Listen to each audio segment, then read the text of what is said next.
Es gibt einen neuen Sheriff in der Stadt, ein neues Flive im Jahr 2022 erschienen namens Flive Universe. Und heute möchte ich euch 10 Gründe aufzeigen, warum du im Jahr 2024 Flive Universe spielen bzw. anfangen solltest zu spielen.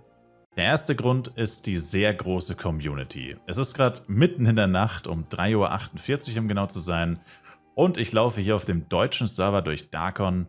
Und siehe da, es sieht aus wie früher, alles voller Shops, alles voller Spieler und wie gesagt, uhrzeitmäßig muss man bedenken, ist es jetzt nicht die aktivste Zeit und trotzdem ist hier alles voll und auch in Flaris, wenn ich jetzt mich durch Flaris bewegen würde, wäre hier auch nochmal so viel los, mindestens genauso viel los und das ist schon eine ganze Menge. Das gibt dann richtige Throwback-Gefühle, richtige Nostalgie-Gefühle und das ist einer der größten Aspekte, warum du Flive Universe spielen solltest, die verdammt große Community. Der nächste Grund, warum man sich für Flive Universe entscheiden sollte, ist ganz einfach der, dass tatsächlich sehr aktiv an dem Spiel gearbeitet wird. Im Verhältnis von Flive natürlich, darf man nie vergessen, mit was man es hier vergleicht. Also jetzt nicht mit AAA-Titeln von namhaften Entwicklern. Aber es wird tatsächlich aktiv an dem Spiel gearbeitet. Das heißt, wir haben alle 2 Wochen Serverwartungen mit Bugfixes. Und alle paar Monate kommen in der Regel Updates, zwischendurch natürlich Events und Aktionen und vieles mehr. Das heißt, an dem Spiel wird auf jeden Fall aktiv gearbeitet. Und man merkt auf jeden Fall einen Unterschied zu dem alten Flive. Einer der besten Quality of Life Features, die jemals in das Spiel eingeführt wurden, sind die folgenden. Und zwar Taste H. Und auf Taste H habt ihr die Funktion Kanal wechseln. Gut, ist jetzt nicht so ultra besonders, aber auch schon ziemlich cool. Man kann den Kanal wechseln, ohne sich ausloggen zu müssen. Man wählt das hier aus und muss dann lediglich ein paar Sekunden warten. Man kann den Character wechseln. Und zeitgleich den Channel, also ich kann jetzt einen anderen Charakter auf einen anderen Channel wechseln. Dauert auch natürlich ein paar Sekunden, aber geht wesentlich schneller als Ausloggen, Einloggen. Und ich kann sogar den Account wechseln, sofern ich den Account in diesem Browser bereits einmal eingeloggt habe. Also ich muss quasi von allen meinen Accounts, also 8 Accounts zum Beispiel, könnte ich jetzt alle einmal in diesem Browser einloggen und dann könnte ich jetzt zwischen den Accounts auf den letzten Charakter, der mit dem Account online war, switchen. Und das ist zugegebenermaßen eins der größten und besten Quality of Life Features von Flive Universe. Natürlich gibt es dann auch anderen und neuen Content zu erleben. Ich werde jetzt nicht auf alles eingehen, weil es definitiv zu viel dafür wäre, aber beispielsweise hier bei Clockworks oder bei den alten Legacy-Bossen haben wir jetzt verschiedene Schwierigkeitsgrade. Bedeutet quasi, wir können hier aussuchen, will ich den Boss leicht machen, mit ein bisschen schlechteren Drops, will ich den auf Mittel machen, den normalen mit normalen Drops, oder will ich ihn auf schwer machen, wo der Boss stärker ist und erhöhte Drops gibt. Außerdem gibt es natürlich ein neues Dungeon-System, Instanz-Dungeon-System, und es gibt auch zum Beispiel Änderungen, was die Premium-Gebiete angeht. Und zwar sind jetzt in Flive Universe alle Premium-Gebiete keine Premium-Gebiete mehr, sondern sind frei zugänglich. Wie ihr sehen könnt, Astria befindet sich jetzt neuerdings unter Darkon 3 und die Koralleninsel befindet sich unter Saint Morning.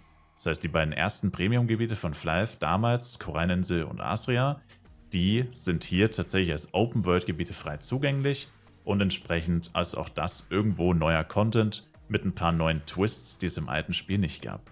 Flive Universe ist ein Browser-Game. Was das bedeutet, ist folglich einfach, dass man es sowohl am PC, auf dem Tablet, aber auch auf dem Handy spielen kann. Es hat also einen gewissen Cross-Plattform-Faktor und ist grundsätzlich auf jedem Gerät spielbar, das einen Browser abspielen oder aufspielen kann.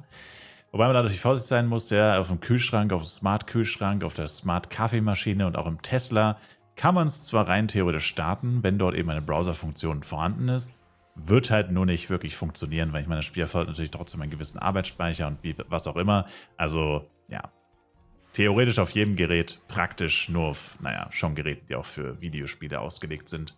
Und ja, das sorgt aber dafür, dass man auf jeden Fall vielfältig ist und auch mal unterwegs kurz ins Spiel reinschauen kann, ein paar Shops durchgucken kann, ein paar Monster töten kann, Shop aufmachen kann, wie auch immer. Das ist auf jeden Fall ein cooler Faktor. Ein richtiger Throwback in die Kindheit und ein wahrer Balsam für die Seele ist nicht nur die Musik im Hintergrund, sondern auch die Tatsache, dass es in Flive Universe bisher kein Duping gegeben hat und, wenn hoffentlich alles so bleibt, auch niemals geben wird.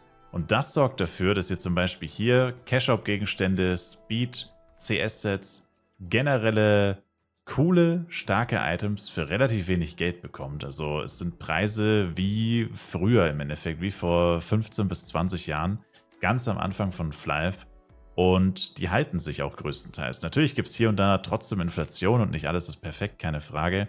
Aber das Schlimmste, was dem Spiel jemals passiert ist, Duping, das gibt es hier nicht. Also selbst mit 2 Millionen Penja kann man hier tatsächlich losziehen und sich gewisse Sachen kaufen. Natürlich nicht viel, aber man kann damit was anfangen. Und das heißt, auch Anfängern kommt das durchaus extrem zugute. Flyve hat sich in der Vergangenheit leider immer dahingehend entwickelt, dass es für die meisten Spieler zwangsläufig darauf hinauslief, sich ein Blade zu erstellen und ihn mit einem Ringmaster zu spielen.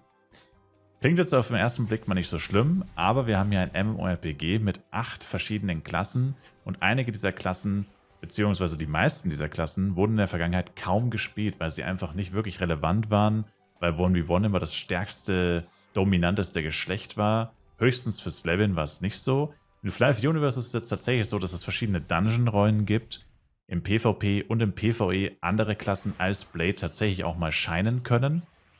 Natürlich hat Blade hier immer noch den höchsten DPS und ist immer noch die Nonplusultra 1v1 DPS-Klasse, keine Frage.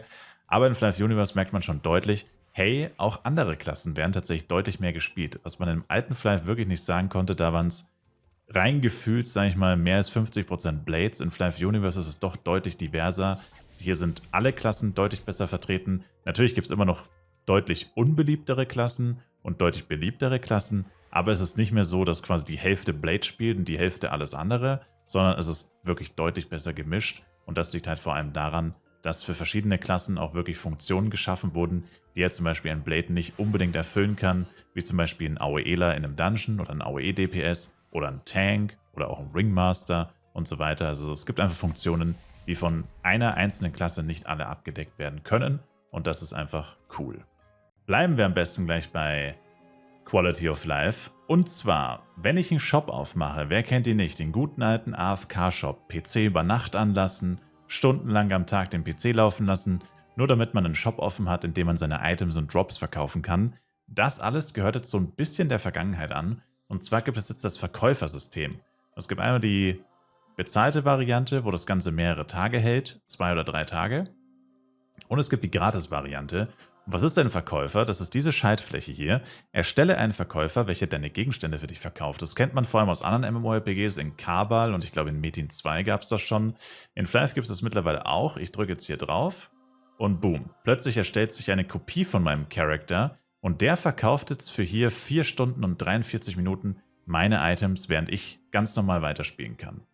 Und der Unterschied ist quasi zwischen, wie gesagt, der bezahlten Variante und der Free-Variante. Bezahlt hält halt 2 oder 3 Tage, Free hält nur ein paar Stunden. Dann haben wir das Thema Upgrades. Und hier haben wir jetzt 2 neue Sachen. Und zwar einmal die neuen Scroll of S-Product Low, die quasi verschenkt werden, mehr oder weniger. Die sind extrem günstig.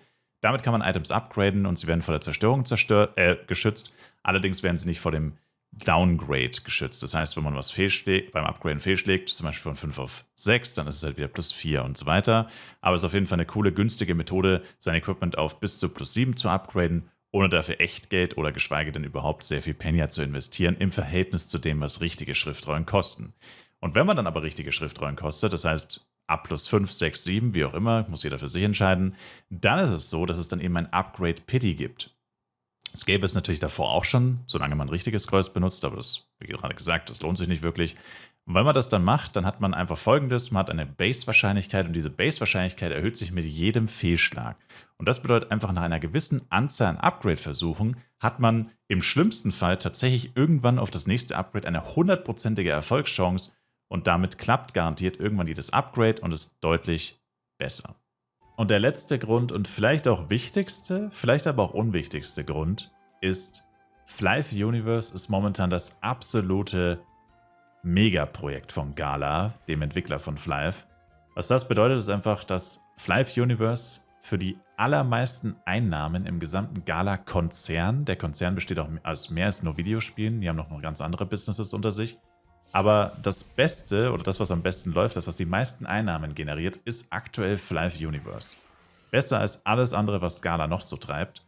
Und das bedeutet einfach, dass hier ein extremer Fokus vom Entwickler, also so denkt man oder so hofft man zumindest, drauf liegt. Das heißt, sollten sich hier mal die Sachen zum Schlechteren wenden und, naja, sagen wir mal, die Einnahmen einbrechen oder andere Sachen mit dem Spiel passieren, die nicht so gut sind, ist es hier relativ wahrscheinlich, dass der Entwickler hier wahrscheinlich eingreifen wird und probieren wird, das Ganze nochmal umzudrehen, zu bessern, weil sie selbst daran großes Interesse haben sollten, diese Einnahmen hochzuhalten, da es, wie gesagt, ihr absolutes Mammutprojekt ist, ihr absolutes Mutterschiffs sozusagen. Hier kommt das ganze Geld her. Das heißt, wenn das Spiel an die Wand fährt, dann leidet das ganze Unternehmen darunter. Und das heißt, eigentlich sollte es so sein, dass sie mit allen Kräften verhindern werden, dass das passiert. Und das ist einfach grundsätzlich ein gutes Signal für das Spiel oder für die Spieler, weil das garantiert uns einfach eine gewisse Langlebigkeit des Spiels und auch, dass halt nicht das Spiel einfach von heute auf morgen fallen gelassen wird, weil ja, der nächste große Titel ansteht oder so. Das wird in dem Fall ziemlich sicher nicht passieren und wir werden hier noch einige Jahre sicherlich unseren Spaß haben. Und damit sind wir auch schon am Ende meines kleinen Videos dazu angekommen, ob sich Flive für euch im Jahr 2024 noch lohnt anzufangen bzw. zu spielen. Ich würde mich auf jeden Fall selber ein Like, Kommentar, ein Abo von euch freuen und mich interessiert natürlich noch eure Meinung. Was sagt ihr dazu? Was sind eure Gründe für das Spiel oder vielleicht auch dagegen? Und schaut auf jeden Fall auf Twitch vorbei. Ich streame auch live auf Twitch. Der Link dazu in der Videobeschreibung. Bis zum nächsten Mal. Haut rein und ciao, ciao.